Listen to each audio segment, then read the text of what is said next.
पदार्थ की अवस्था परिवर्तन के बारे में आज हम अध्ययन करेंगे इस वीडियो में। इसके पहले आपको पदार्थ की तीन अवस्थाओं ठोस, द्रव और गैस के बारे में बताया गया है कि तीन अवस्थाएं होती हैं, ठोस, द्रव और गैस। उन तीनों अवस्थाओं में क्या अंतर होता है और ठोस, द्रव और गैस उनके पदार्थों के कणों के क्या गुण होते हैं, इस सब के बारे में आप अध्ययन कर चुके हैं, जान चुके हैं। अब आज के वीडियो में हम अध्ययन करेंगे कि पदार्थ की जो तीनों अवस्थाएं हैं, किसी एक अवस्था से दूसरे अवस्था में जब पदार्थ को बदलना होता है तो उसमें कौन कौन से कारक प्रभावी होते हैं या किन परिस्थितियों का हमको उपयोग करना पड़ता है, इस आज की क्लास में अध्ययन करेंगे। सबसे पहले आप देखेंगे पदार्थ की अवस्था में परिवर्तन, change in state of matter. पदार्थ की अवस्था में परिवर्तन होने के लिए सबसे पहले आपको ये जानना जरूरी है कि पदार्थ की अवस्था परिवर्तित क्यों होती है, कौन कौन से कारक उसमें मुख्य रूप से रोल अदा करते हैं। सबसे पहले आपको ये जानना है कि किसी भी पदार्थ की अवस्था को बदलने के लिए मुख्य रूप से दो चीजें, दो कारक हैं अवस्था परिवर्तन के।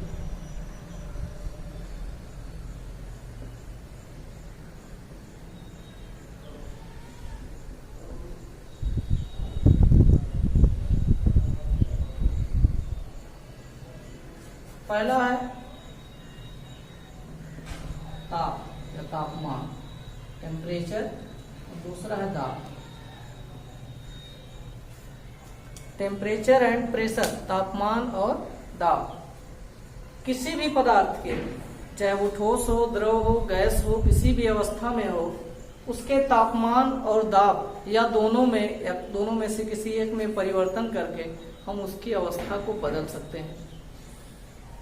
लेकिन अवस्था किस प्रकार से बदलेगी उसका हम क्रमशः एक एक पॉइंट के हिसाब से अध्ययन करेंगे कि किस प्रकार से तापमान और दाब में अध्ययन करने पर पदार्थ की अवस्था में परिवर्तन होता है, पदार्थ की अवस्था बदल जाती है। तो एक उदाहरण के लिए, आसान उदाहरण जैसे जल। जल तीन अवस्थाओं में पाया जाता है।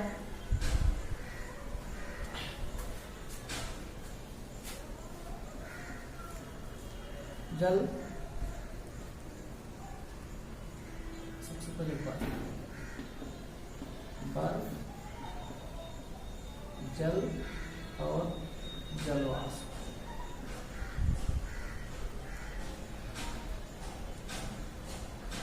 बर्फ किस अवस्था में होता है? ठोस अवस्था में, सभी जानते हैं। जल द्रव अवस्था में और जलवाष्प गैसीय अवस्था में।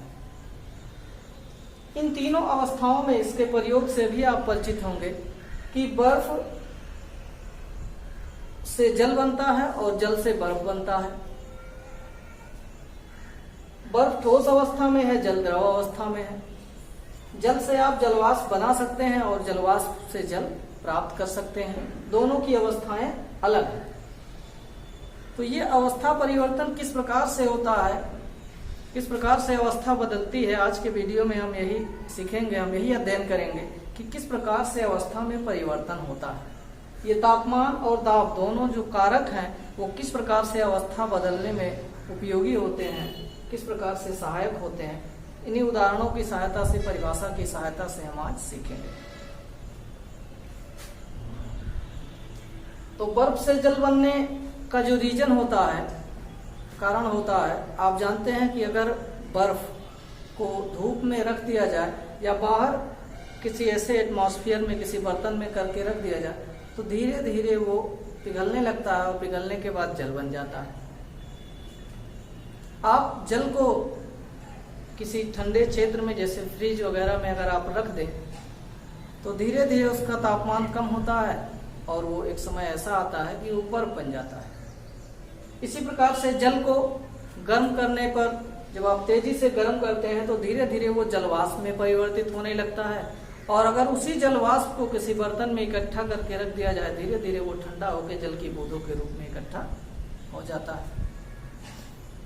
अब यहाँ सारे उदाहरणों में जो आपको बातें बताई जा रही हैं उसमें एक चीज आपको कॉमन मिल रहा होगा कि जब भी बर्फ से जल बन रहा है या जल से बर्फ बन रहा है, जलवाष्प से जल बन रहा है, तो इन सब में तापमान में परिवर्तन हो रहा है। वस्तु को या तो गर्म किया जा रहा है या तो ठंडा किया जा रहा है, जिसके कारण उसकी अवस्था बदल रही है, उसके स्टेट में चेंजेज हो रहे हैं। अब देखिए, जलवाष्प को जल में परिवर्तित करना है या फिर जल को बर्फ में परिवर्तित करना है। अगर जलवाष्प को किसी ठंडे बर्तन में ही रखकर या गर्म बर्तन में रख दिया जाए, तो आप देखेंगे अगर जलवाष्प को ठंडे या गर्म बर्तन में रखते हैं, दो अलग अलग बर्तनों में, तो सबसे पहले जो जलवाष्प है वो ठंडे वाले बर्तन का जल में बदल जाएगा, और अगर आप गर्म बर्तन में रखते हैं तो वही जलवाष्प जल में बदलने में, जल की बूंदों में बदलने में समय लगेगा। अब इसके बाद दाब परिवर्तन का क्या प्रभाव है, इसको बता रहे हैं कि अगर आप दो अलग अलग बर्तनों में, एक किसी बर्तन में आप उसके अंदर का ताप अधिक है, उसमें जलवाष्प इकट्ठा कर लीजिए, और दूसरा बर्तन ले लीजिए जिसमें तापमान कम हो बर्तन का। एक बर्तन में तापमान अधिक है, दूसरे में समान आयतन का बर्तन और समान मात्रा में जलवाष्प ले लिया जाए, तो आप बताइए कि जलवाष्प की कौन सी मात्रा या कौन सी बर्तन का जलवाष्प सबसे पहले जल में परिवर्तित होगा। तो जलवाष्प को जल में परिवर्तित होने के लिए आवश्यक क्या है कि उसके तापमान में कमी होनी चाहिए। जलवाष्प के तापमान में कमी हो तब वो जल में परिवर्तित होगा, यानी उसको ठंडा, तो ठंडे बर्तन में रखेंगे आप, यानी ठंडे तापमान में रखेंगे तो वो जल्दी जलवाष्प जल में चेंज होगा, और अगर गर्म बर्तन में रखेंगे तो उसका तापमान अधिक रहेगा, तो वो धीरे धीरे चेंज होगा, धीरे धीरे ठंडा होगा, धीरे धीरे जल में परिवर्तित होगा। अब दाब का प्रभाव इसी उदाहरण की सहायता से समझते हैं कि अगर उसी जलवाष्प की मात्रा को जिस बर्तन में आपने रखा है, गर्म बर्तन में, अगर उस बर्तन पे दाब डाला जाए बाहर से, यानी उसका आयतन कम कर दिया जाए। आपको मालूम भी है कि गैसों पर दाब डालकर उनका आयतन कम किया जा सकता है, तो भले ही उस बर्तन का तापमान अधिक है, लेकिन अगर उस पर दाब अधिक डाल दिया जाए तो भी उसको जलवाष्प को जल में परिवर्तित किया जा सकता है। यानी दाब बढ़ाने या दाब घटाने पर भी अवस्था परिवर्तन का प्रभाव पड़ता है। तो किस प्रकार से तापमान और दाब के द्वारा अवस्था परिवर्तन का प्रभाव पड़ता है, और अवस्था परिवर्तन से संबंधित जो शब्दावलियां, परिभाषाएं हैं, इस चैप्टर में आप अध्ययन करेंगे। देखिएगा,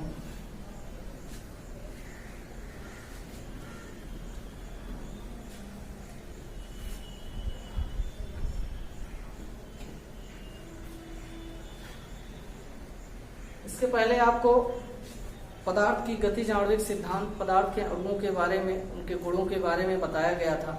इसमें एक पॉइंट ये नोट करवाया गया था, आपको बताया गया था कि जब किसी पदार्थ के ताप में वृद्धि की जाती है तो उसके अणुओं की गतिज ऊर्जा बढ़ जाती है, यानी उसके अणु गति करने लगते हैं, जिसके कारण उनकी गतिज ऊर्जा बढ़ जाती है। और गतिज ऊर्जा बढ़ने का जो मुख्य कारण है वो है तापमान, यानी तापमान में परिवर्तन करके, बढ़ा करके आप उनकी गतिज ऊर्जा को बढ़ा सकते हैं अणुओं की। अब यहाँ एक चीज और देखने वाली बात है कि अगर तापमान में वृद्धि करने से अणुओं की गतिज ऊर्जा बढ़ जाती है तो क्या ये तीनों प्रकार की अवस्थाओं में समान प्रकार से लागू होंगी, ठोस, द्रव और गैस तीनों में?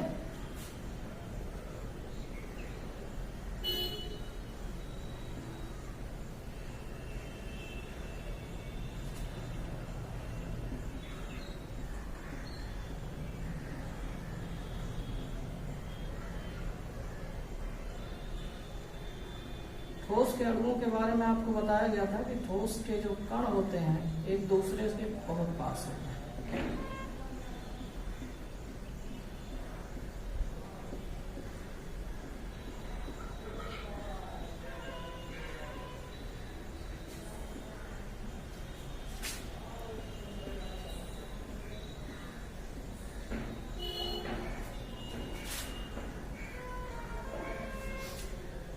अब इन तीनों में अगर आप देखेंगे, जो अणुओं की, कणों की बात की जा रही है,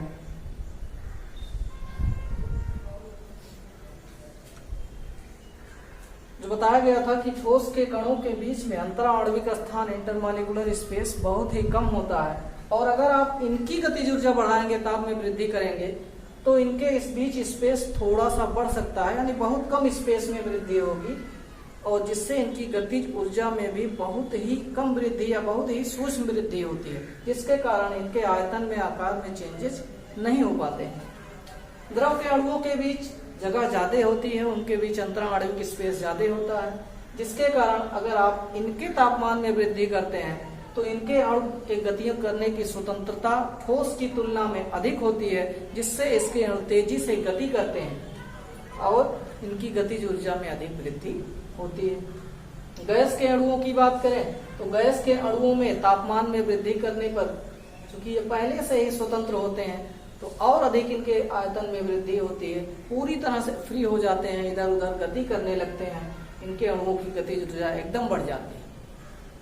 तो इस कारण से कि गैसों की गतिज ऊर्जा में तापमान वृद्धि का बहुत अधिक प्रभाव पड़ता है, द्रवों में तापमान वृद्धि का गैस की तुलना में कम प्रभाव पड़ता है, और तापमान वृद्धि का ठोस अणुओं में भी बहुत कम प्रभाव पड़ता है। प्रभाव पड़ता है, ऐसा नहीं कि ठोस के कणों में वृद्धि नहीं होती है, गतिज ऊर्जा में वृद्धि होती है, लेकिन प्रभाव बहुत कम होता है। तो इस आधार पे हम ये जानेंगे कि तापमान में वृद्धि या दाब में वृद्धि या कमी करके किस प्रकार से अवस्था को बदला जा सकता है। तो मेरे ख्याल से आप जान गए होंगे कि दो यही मुख्य फैक्टर हैं, तापमान और दाब। तापमान और दाब दोनों फैक्टर अगर आप अध्ययन करेंगे, और भी उदाहरण में बताया जाएगा आगे आपको कि किस प्रकार से तापमान और दाब में वृद्धि करने पर या कमी करने पर किस प्रकार से पदार्थों की अवस्था को बदला जा सकता है। कुछ अन्य भी परिभाषाएं हैं इसी से संबंधित।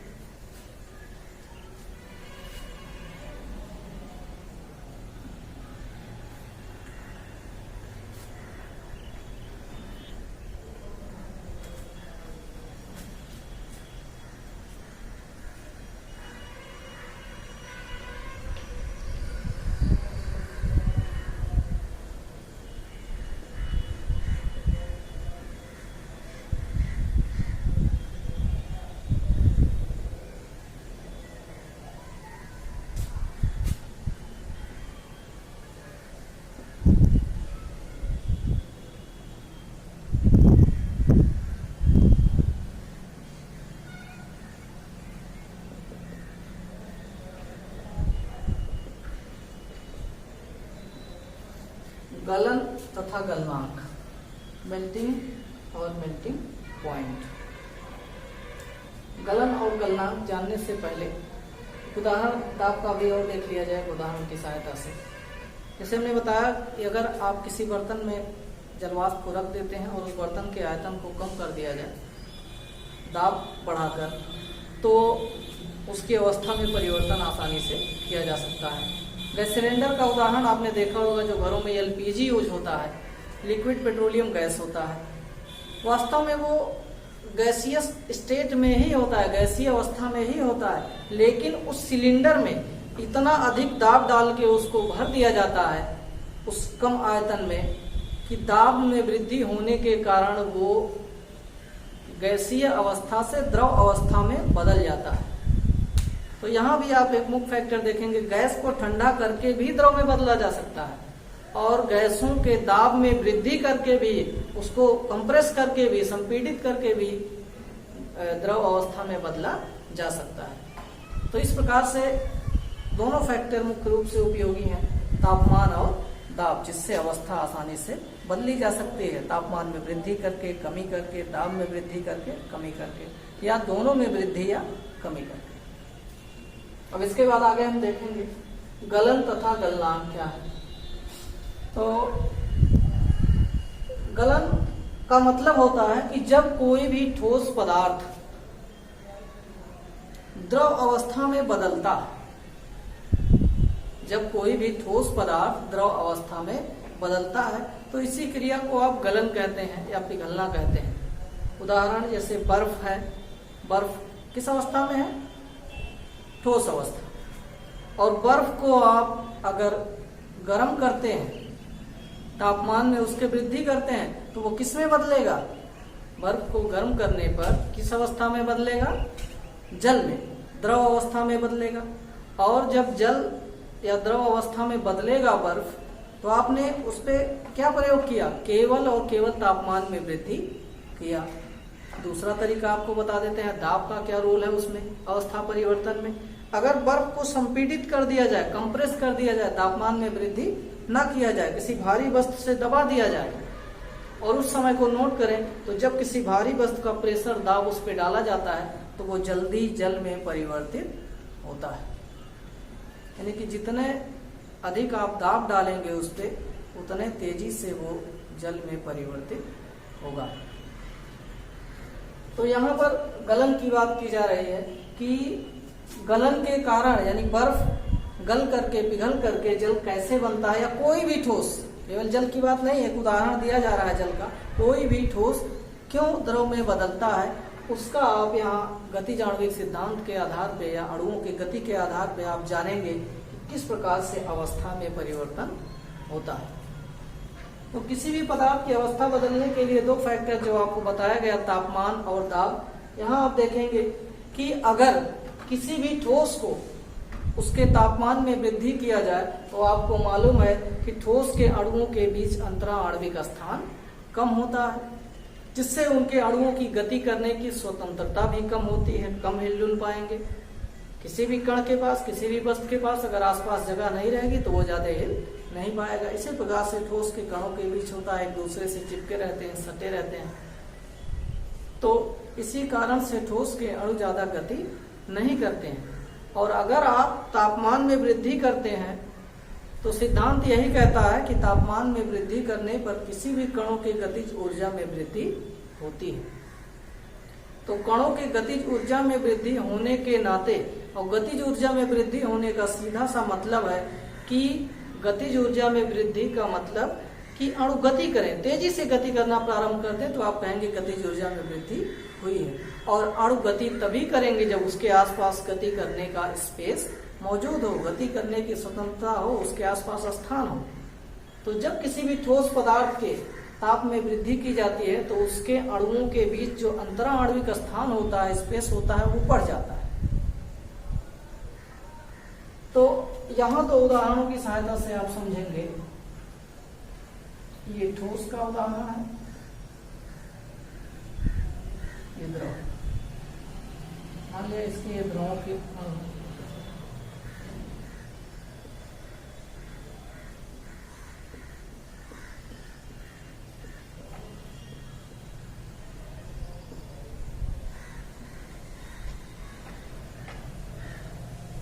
ये अंतर है, यानी ठोस के कण पास पास हैं और द्रव के कण थोड़ा दूर दूर हैं। अब जब हम ठोस के कणों में तापमान में वृद्धि करते हैं,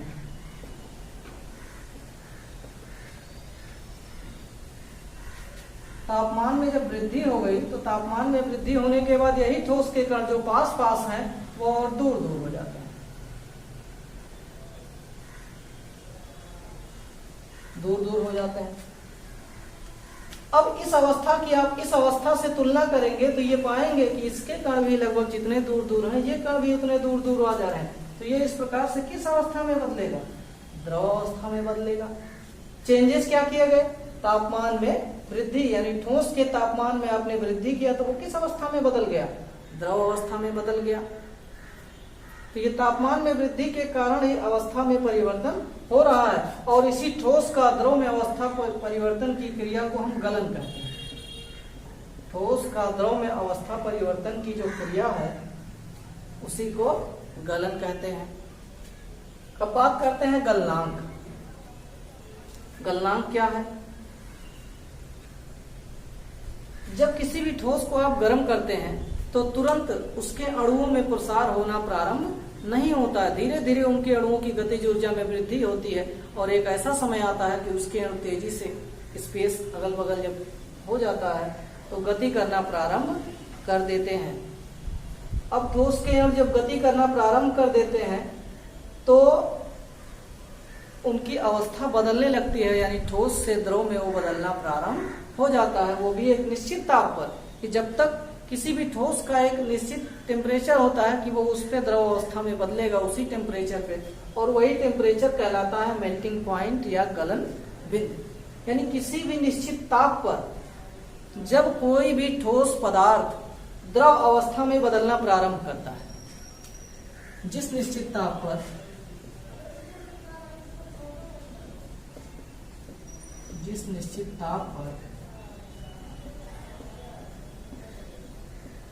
कोई ठोस द्रव अवस्था में बदलना प्रारंभ करता है,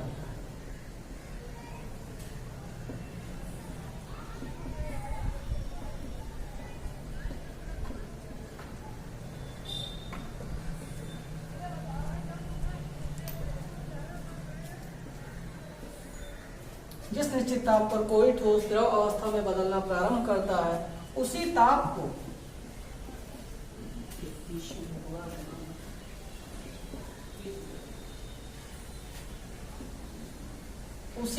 को गलनांक, मेल्टिंग पॉइंट कहते हैं। यानी उस ठोस का गलनांक क्या है, जिस पर वो द्रव अवस्था में बदलना प्रारंभ कर देता है, और किसी भी ठोस के द्रव में बदलने की प्रक्रिया को गलन कहते हैं। ठोस के द्रव में बदलने की क्रिया को गलन कहते हैं।